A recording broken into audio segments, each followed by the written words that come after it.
Hey everybody, if you enjoy my content here on the Right Side Rising podcast, feel free to go check out the Buy Me a Coffee link below where you can show your support for this podcast and help it grow even bigger and better with the right equipment and most importantly, the ability to give you guys the content you want and you deserve, whether it's from my room or big events like America Fest in Phoenix. Thank you guys all for the continued support and make sure to go check out that Buy Me a Coffee link below where you can show your support for me and this podcast. Hey everybody, welcome back to another episode of Right Side Rising. So today we are joined by one of the most prominent voices in the pro-life and conservative movement, and that is Savannah Craven, who is currently doing one of the most bold things somebody can do today. And it is truly inspiring how much she is doing right now on the front lines of this cultural war. So Savannah, I want to welcome you to the show. Thank you so much for having me, Gino. I'm inspired by you. Thank you so much. Well, Savannah, honestly, I'm so inspired of you and I'm glad you are here. And so many of my fans and so many people who listen to me and what I do are inspired by your work and the pro-life mission. So I'm glad to have you here again. So I'm going to get it started right off the bat. I want to give you a chance to introduce yourself, kind of a little bit about who you are and what you exactly do. Absolutely. Well, I have a YouTube channel called Her Patriot Voice where I go out on the street and interview people, mainly leftists, people on the opposing side of my conservative values, and try to see why they're so mad, why they hate the Trump administration so much. And I have yet to truly understand. They can never really give me reasoning. But I'm also a pro-life advocate.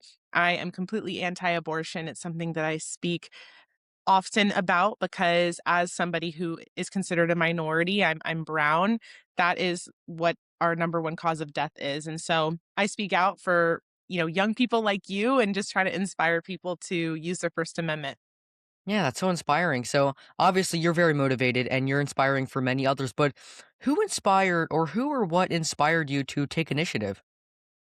Sure. Well, when I was actually in college during the Black Lives Matter protests, when after George Floyd had been, he died, I sort of started getting more into politics because 2020 was the first year that I was going to be able to legally vote. And as a young person growing up, I always was raised with conservative values. I've been Catholic since my birth. And I just based a lot of my life on Jesus Christ and wanted to become closer to him because I felt like there was something truly missing from my life. I moved to New York when I was 17, went to my dream musical theater school, and I felt like I was living the dream. All my dreams had come true, but I still felt this emptiness. And it was the lack of connection with God, and that I wasn't really in the place that I was meant to be.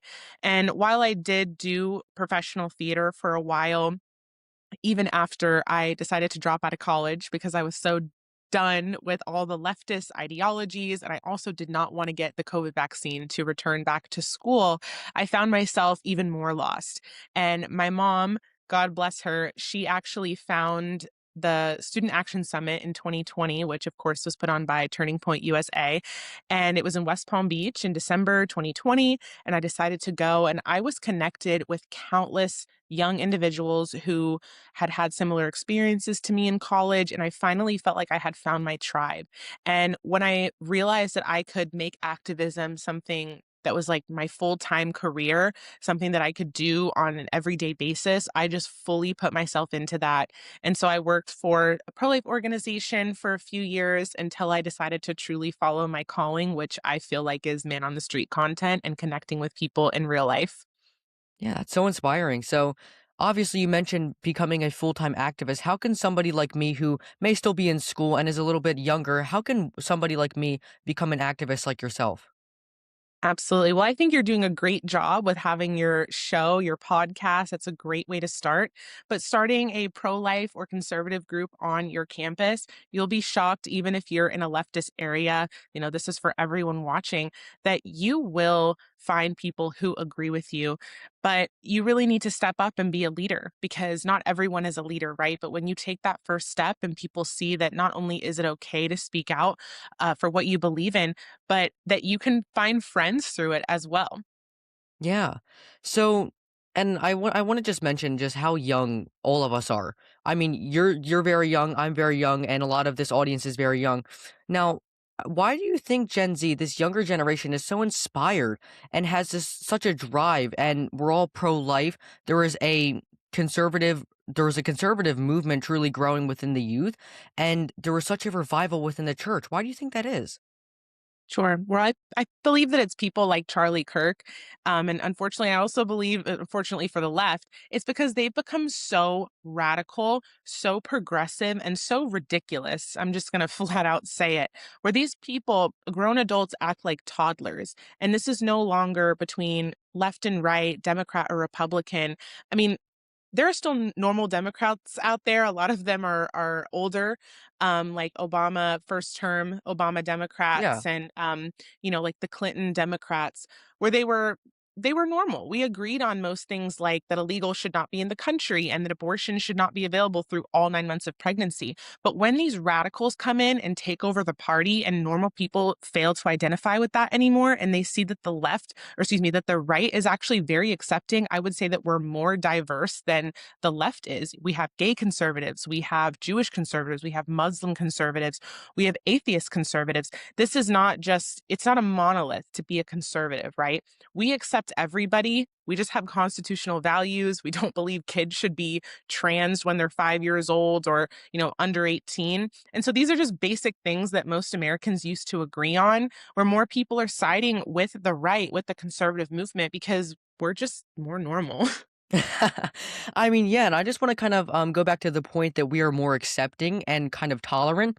I want to also point Yes. out that you are a black woman. I mean, you are a young black woman, and you are the epitome of the right's acceptance and tolerance, because I truly, and I hate the stereotype that we're not accepting of black people or minorities. You are a minority. I mean, and you are the most prominent, one of the most prominent voices on the right now. And I just want to point that out. Thank you. Um, yeah, and I want to kind of go back also to something you said. You said that they are becoming so much more radical now, with this younger generation is starting to realize that. Now you are on the streets, you are on the front lines. What's one thing that you have learned from doing things on the street and kind of seeing these people firsthand that the average American doesn't see or hasn't learned yet? Right. Well, I think we're starting to expose it more, especially Nate Friedman. He's based here in New York, where I'm at.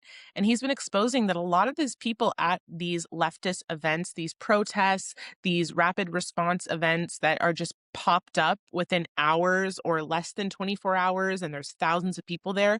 These people are being paid. They are professional protesters.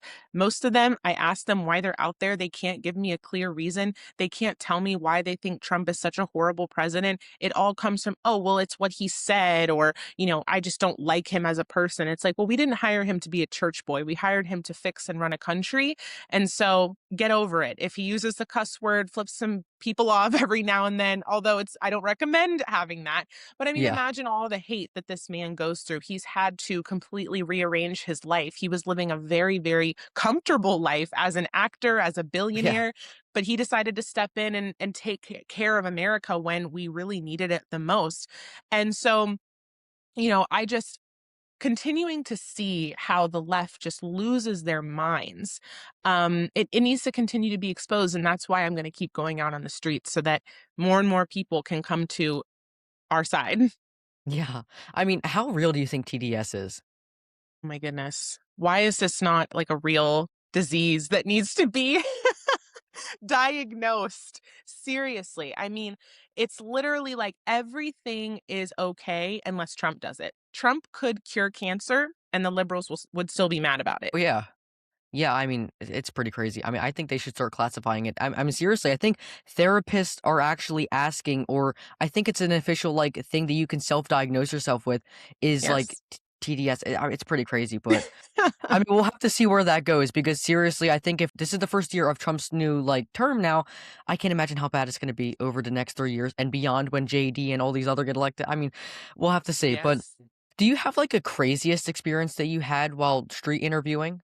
The craziest experience I've had was when I was assaulted in the streets of Harlem last April, where my assailant, Brianna J. Rivers, walked up to me. I was doing videos on the street talking about Planned Parenthood and about the 2023 to 2024 annual report that had come out, exposing that Planned Parenthood gets nearly $700 million of our taxpayer money every single year, yet every year the abortions are going up, and these other healthful services like cancer screenings, adoption referrals, and birth control are going down.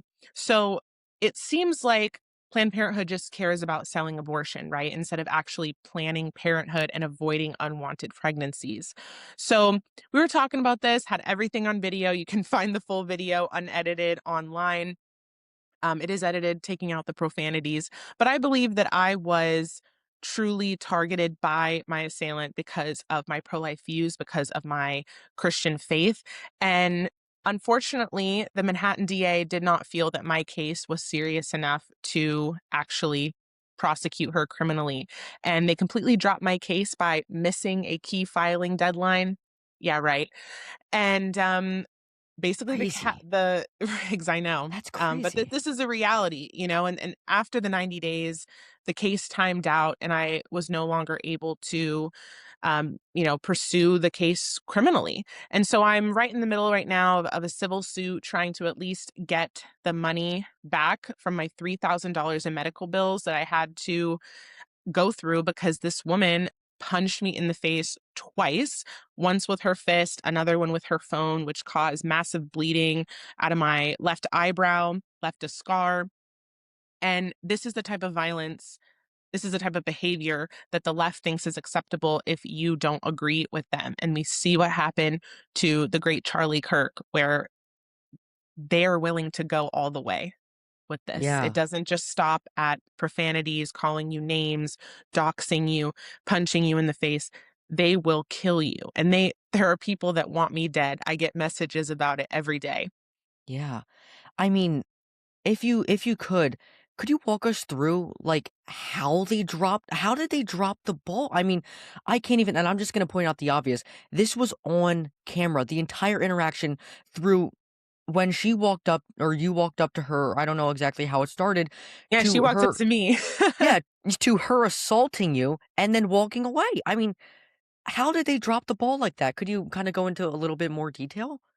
Sure. So, with the evidence that my lawyers were able to collect, like I said, they missed the key filing deadline where they failed to submit the evidence. And you have like the right to a speedy trial. I'm not a lawyer, so I don't know all of this perfectly. But basically, if you miss the filing deadline, it times out within 90 days if no evidence is presented. And the scariest part of all of this is the DA assigned to my case wasn't even a member of the New York bar. This is just a simple law school graduate who looks like, I mean, he's not a member of the bar, so maybe he just could never pass it or didn't try yet. And this is something that happened under what's called a student practice rule, which should only be used for very minor offenses, not an internationally recognized assault case. I mean, I was getting interviews and press on this from people in Australia. I was on Sky News. I mean, this is one of the most watched platforms in Australia. People in England interviewing me about this, and Fox News. This was something that was very, very serious and telling. And what sort of message does this send to not only people who think like her, right? That you can go and hurt someone and get away with it if you disagree with someone, but also to all Americans, because you're not safe to go out on the streets and use your freedom of speech, speak your mind freely without thinking, hey, I might get hurt or worse. And then the DAs are not going to do anything about it. Oh, I mean, I can't even pick out what's worse. You getting assaulted for speaking your mind or the justice system, which is supposed to protect individuals' right to free speech, like you and me, dropping the ball with so much. I mean, how much evidence do you need? I mean, whole thing was filmed start to finish. I mean, how can, to the best of your ability, what piece of advice could you give to us to hold the justice system accountable for this? Because this is unacceptable.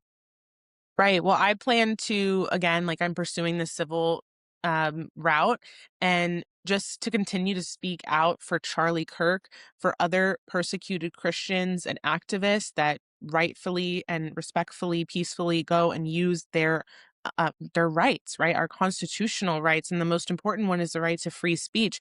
But we also need to make sure that we're not backing down. People were so surprised that even just the next day after I was assaulted, I went to Planned Parenthood to celebrate the closing of the only Manhattan Planned Parenthood. Because you know what? This woman, these people who believe in what she did and support her violence and her ignorance, they're not going to scare me. I have God on my side. I was chosen for this. I have a mission. And God says, you're made for such a time as this. And so I'm not going to let these people scare me. I see what they did to Jesus, and I know what we're fighting for is right, right? We are fighting for the right thing. And so we need to continue to do that. Yeah, so you obviously mentioned your faith, and your faith is, I mean, you're so devout in your faith and your religion. How exactly does your religion and your faith kind of bridge or kind of shape your politics? Absolutely. Well, my faith is very important to me because I think it's what brings me back, right? When I hear all this noise and all this hatred outside when I'm talking to people, people are yelling profanities at me, calling me names, and it doesn't bother me because Jesus said, "Before they hated you, they hated me first."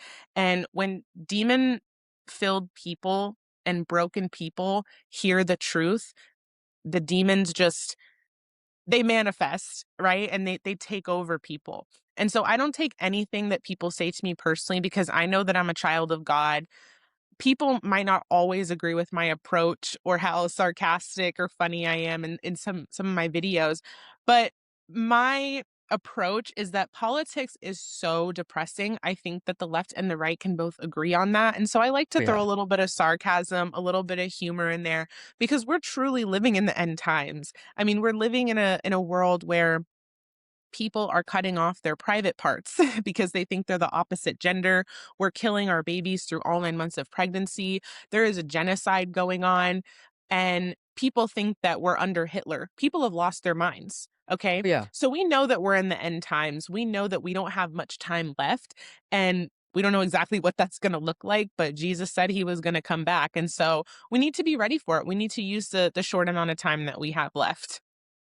Yeah, truly. I mean, that's so inspiring. So I want to take a little bit of a turn back to Planned Parenthood. And you mentioned something like cutting off genitals, or what's also known as castration. Yes. So I don't know if you knew this, but Planned Parenthood actually is one of the biggest providers of hormone blocking drugs. I don't know if you knew that, but I mean, I don't know if you can provide a logical explanation for that. I don't know how anybody could, but do you think that Planned Parenthood has kind of evolved into something more than a place where parents could plan out their parenthood or whatever they wanted to start it for? And it's kind of turned more into like a left wing sort of agenda pushing center. Like, I don't, what do you think it's kind of evolving Right. into now? Well, we know that Planned Parenthood was never actually meant to be a place where you could plan your pregnancies or plan your parenthood. The founder of Planned Parenthood was Margaret Sanger. She was a racist, a eugenicist. She believed that children were weeds. And we see, exactly like you said, that it's morphed into more of like women's rights and abortion. It's now into transgender care, this gender affirming care that they are the biggest providers of in the one of the biggest providers of in the country. That's been one of their fastest growing sections and things that they offer in the history of their existence. So they are trying to target children. The trans movement, all of these drag queen story hours, they're having youth pride events right on the pier in Really? Manhattan and all over the country. Yes, they want to make sure that they find these kids as early as possible. Kids are the most vulnerable group of people. These, especially young girls, are so impressionable, impressionable young women.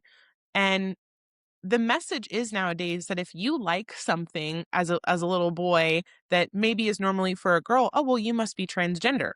No, children copy what they see their parents do. So if a little boy sees his mom putting on lipstick, maybe he wants to put on lipstick. But as a parent, and I think every parent should, you should say no.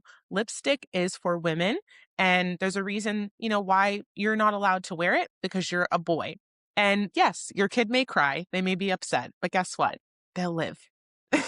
Yeah, I mean, like, I'll be honest, and I have a little confession to make. I actually one time, I like for some reason, I don't know, I was obsessed with one of my sister's, like, Shopkin toys or whatever they were, and I was playing with it, and, like, my mom said, "No, that's your sister's, that's for girls," and I mean, like, yeah, I was upset for, like, 5 minutes, I didn't care, Right. like, it's I feel like these are so, like, little things that we're supposed to learn as kids. Do you think the kind of the, like, lack of responsible parenting is also contributing to these delusions? Oh, 100%. I mean, if your kid came to you and said, "I'm a carrot," are you gonna now affirm them as a carrot?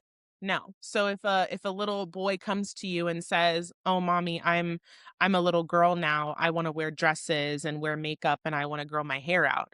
You do what a parent should do and say, "No, son, you are a boy.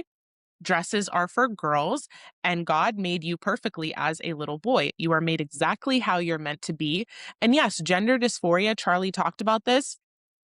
Gender dysphoria is a real mental disorder that needs to be addressed, But but you yeah. don't address disorders with affirming them, right? If somebody came up to you and said, "I believe that my left arm should not be on my body, and I would feel more comfortable and more affirmed and more comfortable in myself if I was able to go get my arm chopped off." Why do we say that that's crazy, but we don't think it's crazy when a man wants to go in and cut off of his penis?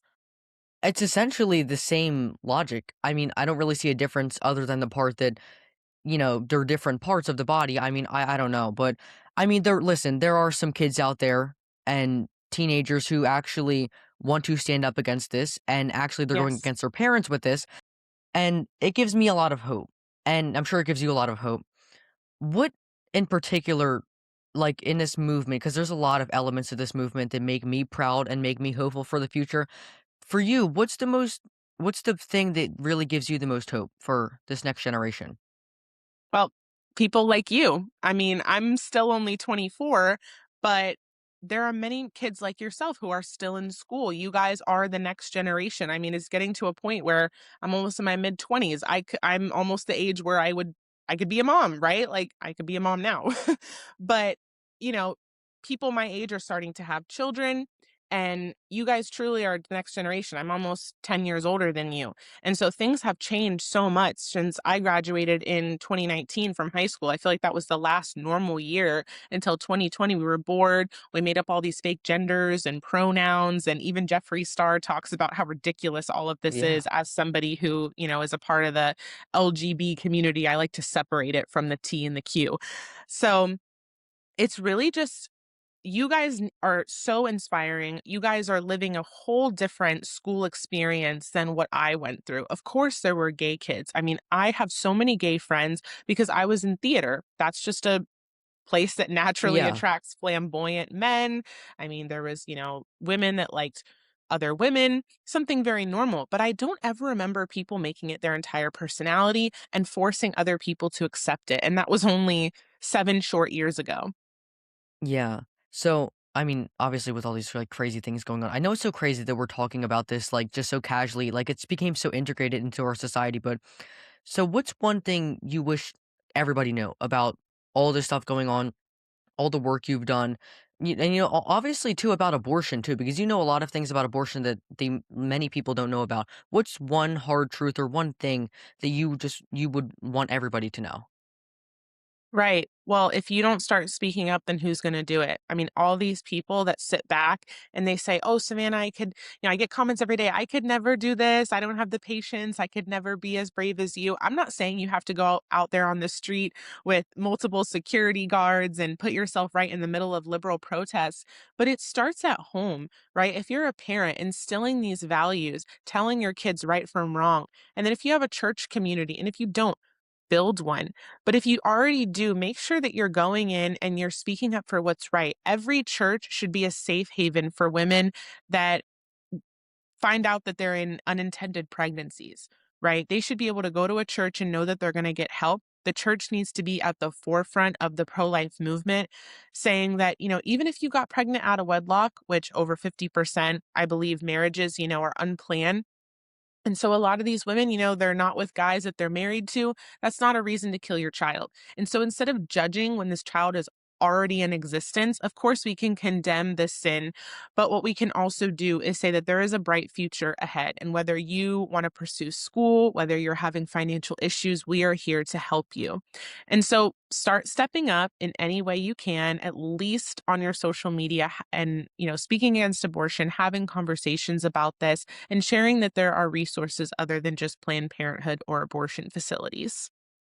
Yeah. So, and obviously, this is such an overlooked factor of abortion, and I kind of tend to talk about it a little bit more than some of my other conservative friends because I want everybody to know this. How can we really humanize the a baby in the womb so we can kind of build this image of a actual human being? Because so many people lack that understanding of how a fetus is a human being. How can we sort of humanize them? Right. Well, the fact that we have ultrasound technology, I mean, that was probably one of the best things that could have ever happened for the anti-abortion movement, because there's no way that when you see a child moving on an ultrasound that looks like a human, is the shape of a human, acts like a human child, there's no truly denying that this is a human being. But when you use their language like fetus, clump of cells, yes, you're correct, grammatically, that yes, it is a fetus, which is Latin for offspring, but let's start calling them what they are. We don't say, "Oh, I'm going to my sister's fetus shower this afternoon. I'm going to my cousin's clump of cells shower to next week," right? These are babies. These are human beings. And I really like calling them human beings when talking to pro abortion activists, because let's stop bouncing around trying to dehumanize these children just to fit your narrative. These are human beings. And I asked somebody this today at a protest, would you tell a woman who had an early miscarriage that she wasn't really pregnant, that she didn't really have a child? Because this woman today claims she was a feminist, she cared about women, but she said that a baby did not become a human until later in the pregnancy in the last term. Okay, so what in the world was growing for 22 weeks Yeah. before viability? Like, was it a hamburger? Was it a french fry? Was it a leaf? No, it was a human being, and we all know that. Why is it that in many states, when a man or anyone kills a pregnant woman, he is now guilty of double homicide? Yeah. It's just so simple, but because of all the technology that we have, because the resources that we have, that we're able to see how these abortions are actually performed, the undercover investigations that different organizations have done, there's just no arguing that a human is human from the beginning. We didn't come from something, right? Jesus was a fetus as well. And there's a special reason why God created Jesus in a mother's womb, because it just goes to show how sacred the relationship between a mother and her child truly is. And who did Jesus go to as soon as he rose from the dead? He went to his mommy. And so, if that just doesn't show how special mothers are and how empowering it is, we're the only creatures on earth that are able to gestate and menstruate and lactate all while functioning like a normal human. I Yeah. mean, it's incredible. The fact that mammals can do this, it's a gift, not something that should be suppressed. Yeah, so obviously, and the left talks a lot about women empowerment. I know you mentioned empowerment through birth and the process of having a child, which is truly just a gift from God. How do you think abortion is the opposite of that? Yeah. Because when you tell a woman that her only option is abortion, you're telling her that she's not strong enough to take on the circumstances that life has thrown her. And the majority of pregnancies that end up being aborted the babies are conceived through consensual sex, right? And majority of the people know that if you're going to have heterosexual sex, you might conceive a child. And if you don't know that, you probably shouldn't be having sex, right? And so it's telling women, like, you're not strong enough. You can't. You have to choose between your career, between how people look at you, and your child, your human child. Also normalizing things like adoption, and especially open adoption. I'll never forget last summer, at Student Action Summit, I met a young 19-year-old who chose to graciously give her child up to an adoptive family at 17 so that she could continue her dream of going to college and being child free. But the beauty of open adoption is that actually her daughter and her have the same birthday, and she's able to see her on her birthday. She's able to see her around Thanksgiving, Christmas, Easter, the options that she was able to have. She was even able to name her child. And there are adoptive parents who are totally fine with this. They want their child to have a relationship with their birth mother, but understanding, one day that child will understand. Might be difficult to understand, but her birth mother wasn't ready. But instead of killing her, she chose to do the responsible thing, the loving thing, and give her to a family that could afford it and was ready to do it. Wow. So, I mean, that's so beautiful that just hearing that story.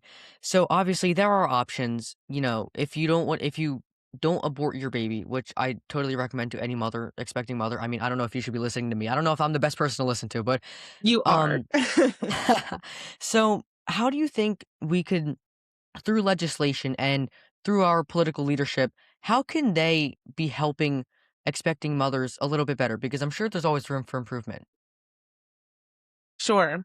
Well, speaking out about the resources available in each state, I think that we have a lot of work to do still. Unfortunately, we've seen some losses in Wyoming most recently for the pro life movement. So I just believe that we need to continue fighting at our state capitals, pushing for pro life legislation. And that doesn't just mean like making abortion illegal. That's a huge part of it, but also making sure that mothers have the things that they need, the resources to be able to bring a baby into this world and know that they're going to be supported. We believe in a hand up instead of a handout, right? We don't like handouts because people get very, very used to receiving things from the government. It doesn't spark initiative for people to work. It takes away all motivation. And so being there for a while to help the mom get back on her feet is one thing, but we also want to instill in her that she's strong. She can handle this on her own eventually, but we will be here in the meantime to help her get back on her feet. Yeah. So, just to wrap it up, what is one message that you could give to the young conservative base or the young Christian base who are really craving for that voice? I mean, what's one message that you could give to them? Yeah. For college students, I would recommend joining your Young Republicans group or your Turning Point USA group and truly pouring yourself into that.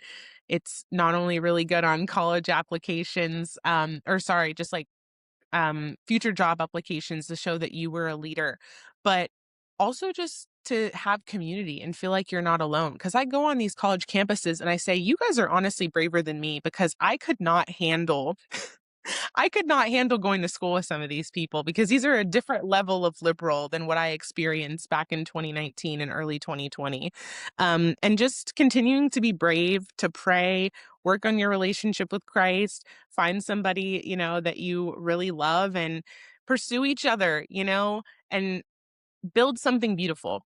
Right? That's what Charlie really wanted was he just wanted to build something true and beautiful. Thank you, Savannah, for joining us today. I truly love this interview, and I would Thank love you. to maybe have you back on in the future. And obviously, my audience loves you so much. So, if you guys Thank aren't you. already following Savannah and her YouTube channel, Her Patriot Voice, make sure to go check her content out. It's amazing, and she is truly an inspiring voice in this movement. So, if you aren't already looking up to somebody, you should be looking up to Savannah. Thank you so much, Gino. I appreciate that.